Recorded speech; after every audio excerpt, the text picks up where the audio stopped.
Implementasyon ng rice program sa Pangasinan at La Union, sinuri ng Department of Agriculture Region 1. Para sa detalye, alamin sa ulat ni Idol Aaron Navelgas.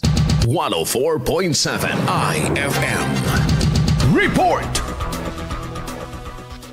Sinuri ng Department of Agriculture Region 1 ang implementasyon ng rice program sa Pangasinan at La Union sa isinagawang 2 araw na year-end assessment and planning workshop. Layunin ng aktibidad na balikan ang mga progreso ng programa, tukuyin ang mga hamon at maglatag ng mas epektibong estratehiya upang mapataas ang produksyon ng palay at mapaunlad ang industriya ng bigas sa rehiyon sa susunod na taon. Sa workshop, dinalakay ang kabuuang accomplishment ng programa para sa wet and dry season, ang kasalukuyang trend ng produksyon ng palay at mga update sa pagpapatupad ng Masagana Rice Industry Development Program, mga datos na gagamitin sa paghubog ng mas konkretong plano para sa 2026. Ayon sa DA, sa pamamagitan ng pagsusuring ito, inaasahang mas mapagtitibay ang implementasyon ng rice program sa 2 lalawigan sa darating na taon. Kasama mo sa IFM News Dagupan, Idol Aaron Navelgas, Tatak IFM.